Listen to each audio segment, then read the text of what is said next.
All right, you go first, Grant. Just what are some things that the team can maybe take from last game and improve going into Monday's game against the Mystics? Yeah, I think most, if not all, of our mistakes and miscommunications are fixable. And we saw that in film. We felt that during the game, that it's just stuff that we can clean up, and we feel like we're beating ourselves. So to be able to have that realization and then have those talks about what we need to do to improve, I feel like we want to continue to get better. We watched the film, we digested it, and we're going to keep moving forward and get better from day to day. You know, when you talk about watching film, what are a couple of the things that pointed out that you say, okay, this is something we could fix with better communication or just better execution? Yeah, I think being on the same page in our pick and roll coverage, and a lot of times it's hard to guard pick and rolls, especially with a great playmaker like Olivia Miles who can see the floor. But to be on a string, we didn't have our low man and help side in rotation quick enough. So those are things that we looked at, and then there was just like 50-50 balls, offensive rebounds that Natasha Howard got that were in crucial moments. So it's little things like that, boxing out, making sure we're not turning and looking at the rim, and then pick and roll defense, and us being in low man, us being in help side, and not so hooked up to our players. And if you feel like maybe Minnesota bringing in an extra player in those actions like Spain pick and roll or stack pick and roll maybe adds to the need for communication? Yeah, that was our first time ever seeing the Spain coverage here, so to be able to have that now in our back pockets and know how to defend it. A lot of times you learn through repetition and you learn through failure, so to have that now under our belt, I think we'll be a lot better in that regard. I was watching a video where they were talking about the analytical stat of gravity and that you were the player that pulled the most gravity a season ago in the league. How do you balance knowing how much attention you're getting defensively with, like, you were challenging yourself before Thursday's game to be aggressive? Yeah, just to read what the defenses are giving me.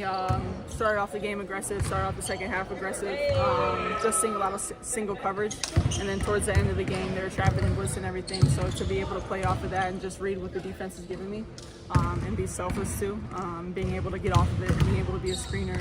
I mean, if you watch Steph Curry, he's probably the best screener in the NBA, and he has the best gravity in the NBA, so to sort of mimic after him and his off-ball movements, his off-ball screening, and his selflessness is something that I've actually learned from a lot. I know Coach had emphasized ball movement for like a full 40 minutes. I know that sometimes gets more difficult as games go on with how teams are guarding it, but just what are some keys to maybe maintaining that ball movement and creating advantages for the full 40 minutes? Yeah, just changing sides of the floor, making the defense work, sometimes passing up the first available shot to get deeper in the shot clock. But two, we're trying to remain aggressive and get out in transition, and we're taking good shots for the most part, but then obviously there's some tough ones that we feel like we can get the ball moving a little bit from side to side more, and just trusting that the ball will come back to you, the ball will find you if you play the right way.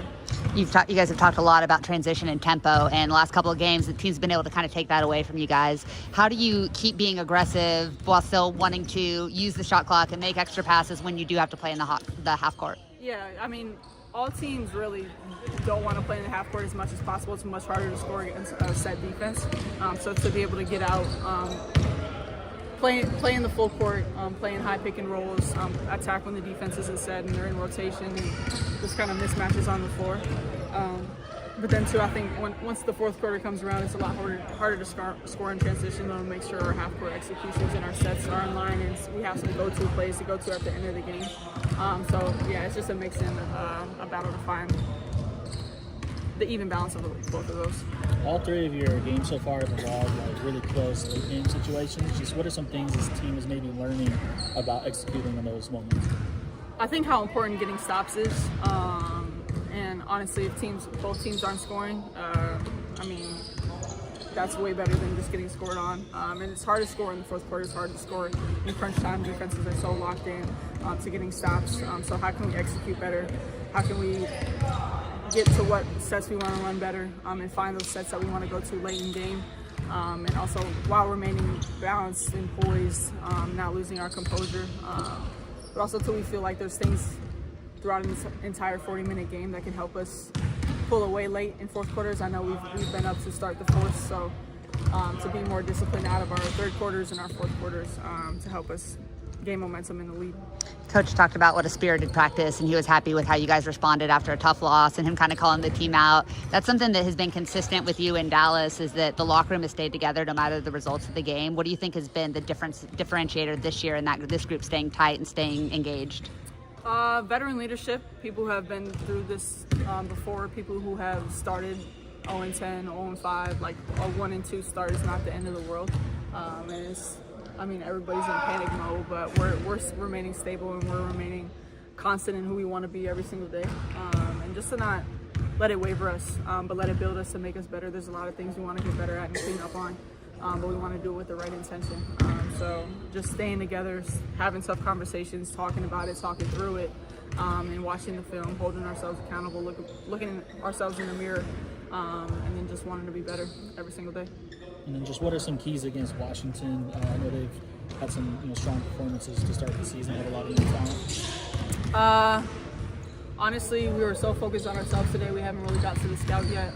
But I watched a couple of the games. They play really fast. They play really selfless. They have really good off-ball movement. Obviously, they have great front court play, great backcourt play. We're just really focused on who we are right now and trying to find that identity. That's all I can really say about that.